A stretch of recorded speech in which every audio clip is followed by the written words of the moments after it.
हमारी खुदावंद यीशु की अंजील मुकद्दस लूका के मुताबिक उसका 12वां बाब पहली सात आया। एक दिन हजारों आदमियों का हजूम यीशु के इर्द गिर्द जमा हो गया, यहाँ तक कि एक दूसरे पर गिरा पड़ता था।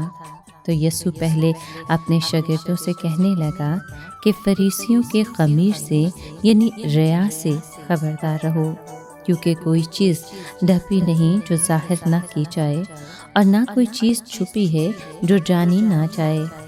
इसलिए जो कुछ तुमने तारीकी में कहा है वो रोशनी में सुना जाएगा, और जो कुछ तुमने कोठरियों में कानो कान कहा है कोठों पर उसकी मनादी की जाएगी। तुम अजीज़ों से मैं कहता हूँ कि उनसे ना डरो जो बदन को कत्ल करते हैं और उसके बाद कुछ और कर नहीं सकते, लेकिन मैं तुम्हें जताता हूँ कि किससे डरो। उससे डरो जिसको कत्ल करने के बाद इख्तियार है कि जहन्नुम में डाले। हाँ, मैं तुमसे कहता हूँ कि उसी से डरो।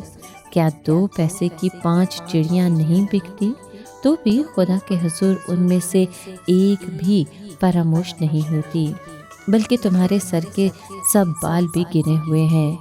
इसलिए ना डरो, तुम तो बहुत चिड़ियों से ज़्यादा कदर रखते हो। पाक कलाम के पढ़े और सुने जाने पर खुदावंद की बरकत हो, खुदा का शुक्र हो। अजीज दोस्तों, जब यीशु फरीसियों और शरा के आलमों को मलामत कर रहा था तो हजारों आदमियों की भीड़ लग गई। कहीं बहस या मुनासरा हो रहा हो तो अक्सर मजमा लग जाता है, लेकिन यहाँ भीड़ इसलिए भी खिंची चली आ रही थी कि यीशु बड़ी बेखौफी से रियाकार और मुनाफिक मजहबी रहनुमाओं की फसीहत कर रहा था। अगरचे गुनाह के बारे में गैर मुसलहाना रवैये को आम तौर पर पसंद नहीं किया जाता, लेकिन दिल में इंसान इसे रास्त जानता और पसंद करता है। सच्चाई हमेशा अपनी तस्दीक खुद करती है।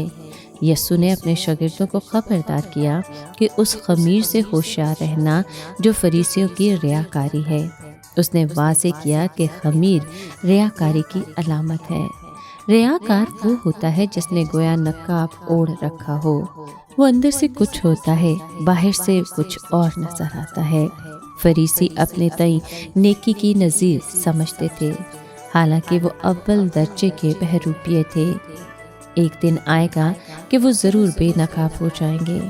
उन्होंने जो कुछ ढांक रखा था वो सब खुल जाएगा, और जो कुछ वो अंधेरे में करते थे वो बाहर उजाले में ला रखा जाएगा। जैसे रियाकारी का बेनकाब होना अटल है, वैसे ही सच्चाई का फतहमंद होना भी अटल है। उस वक्त तक शागिर्दों ने जितनी मुनादी की थी वो मुकाबलतन महदूद और गुमनाम सामीन के सामने हुई थी, लेकिन बनी इसराइल की तरफ से मसीह मौत के रद्द किए जाने और रुल कुदस के नासिल होने के बाद शागिर्द दलेरी और बेखौफी के साथ खुदावंद यीशु के नाम में निकलेंगे और दुनिया में दूर नज़दीक खुशखबरी की मुनादी करेंगे, और अब के मुकाबले में गोया कोठों पर उसकी मुनादी की जाएगी। खुदा शागिर्दों को महफूज रखता है। इस हकीकत पर जोर देने के लिए खुदावंद यीशु बयान करता है कि आसमानी बाप को चिड़ियों तक की फिक्र है। मत्ती की अंजील में बयान हुआ कि पैसे की 2 चिड़ियां बिकती हैं, जबकि लूका की अंजील में ये दर्ज है कि क्या 2 पैसे की 5 चिड़ियां नहीं बिकती। दूसरे लफ्ज़ों में कि जब 4 चिड़ियां खरीदी जाएं तो 1 चिड़िया मुफ्त में मिल जाती है। तजारती लिहाज से ये चिड़िया फालतू है, इसकी कोई कदर कीमत नहीं होती, मगर खुदा के हजूर ये फालतू चिड़िया भी फरामोश नहीं होती। अगर खुदा इस चिड़िया की इतनी फ़िक्र करता है तो उन इंसानों की कहीं ज़्यादा फ़िक्र क्यों ना करेगा जो उसके बेटे की खुशखबरी को लेकर दुनिया भर में जाते हैं। उसने तो उनके सर के सब बाल भी गिने हुए हैं।